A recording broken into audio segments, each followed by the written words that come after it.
Hey guys, how's it going? It's 8-Bit Eric. Welcome to the channel. We're going to talk about a game that has been out for quite some time. That is Gotham Knights.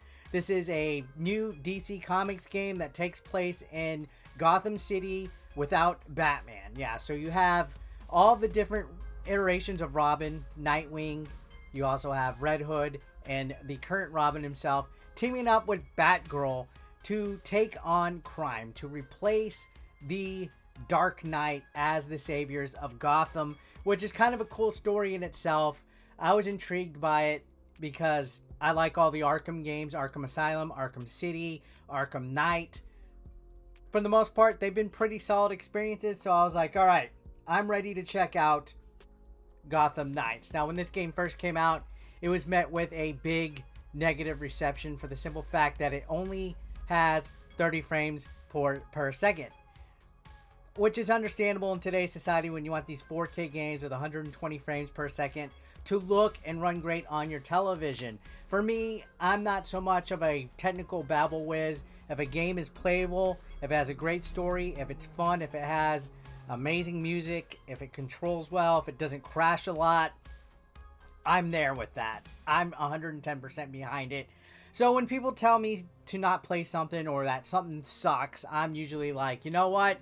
I'm going to be that stubborn bastard and go and play the game. So I managed to pick it up during Black Friday weekend when it actually had a pretty big price drop. You know, the thing that was keeping me hesitant from actually going out and getting it was paying full price for it. I was like, I don't know.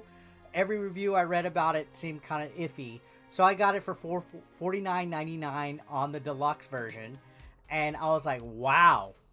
You know, that was actually a decent price for what we got. Now, I'm going to go ahead and say it.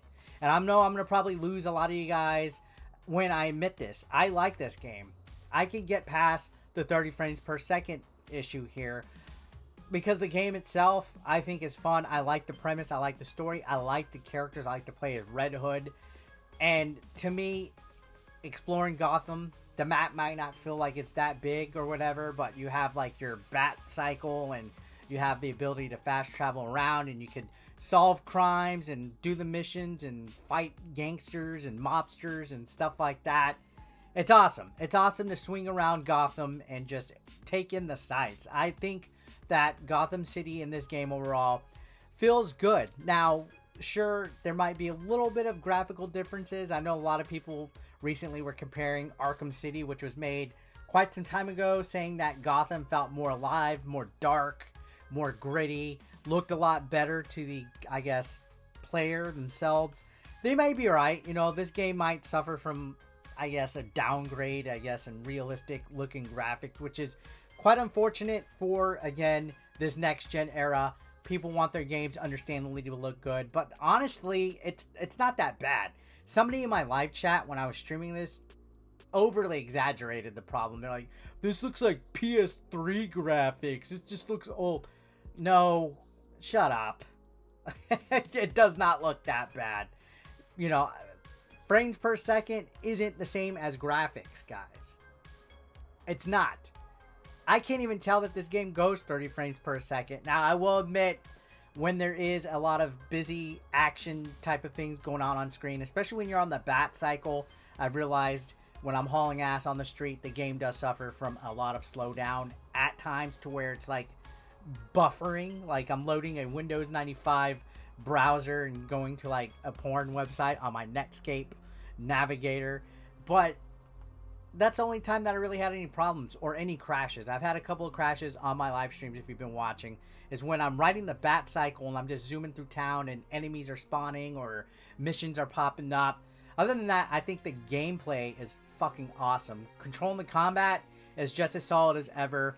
There's not the reversal system like Gotham, you know, Arkham Knight or Arkham City had, where Batman gets like, I guess, his bat warning where you push X and then he's able to like block. And there's a different variety of dodging and parries and things like that that are in this game, but it still feels just as solid, knocking out enemies and using your abilities. Each character has different abilities. So there's the 4 characters that are the Gotham Knights, you know, taking care of Gotham after Batman passes away. So the premise is pretty cool. It's, you know, Batman's dead and you're the Gotham Knights, you're Batgirl, you're Red Hood, Nightwing, and Robin. So 3 Robins and 1 Batgirl.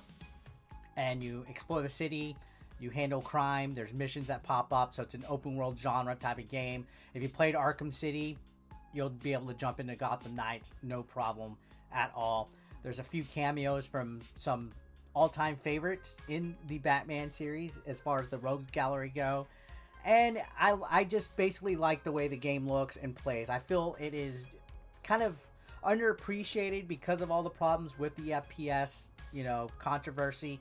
To me, I'm not a technical whiz. I can't even tell what FPS a game is at just by looking at it. But I know there's people out there that can tell.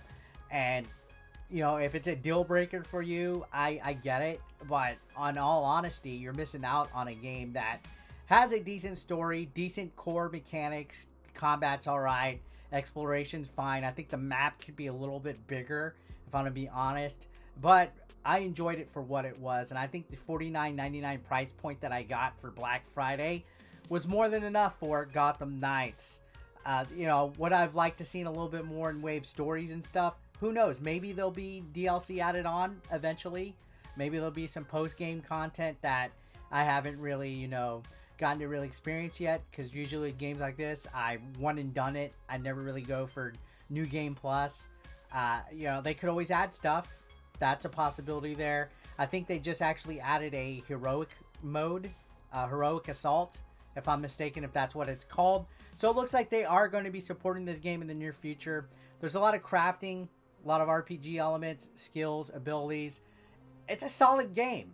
I think people just have trouble looking past the 30 FPS, and I know me saying that I like this game is going to make me lose some of you guys, and quite honestly, if somebody else's opinion or preferences triggers you, then I don't know what to tell you.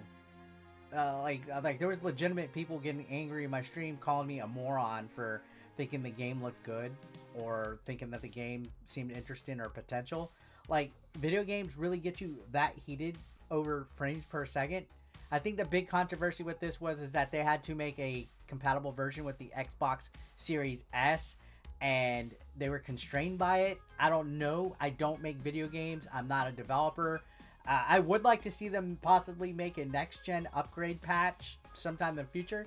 I don't know if they're going to do that unless the game gets a serious amount of support. But don't sleep on this title. I'm sure that this game's going to be getting another price drop or two here in the near future. And it had plenty of hours of replayability for me. Plenty of hours of fun for me. I liked the combat again, like I said. I thought it looked great. I guess maybe I'm easy to impress, but I liked Gotham Knights. And yeah, that's it. I'm not afraid to admit it. So thanks a lot for watching. I'll see you on the next one.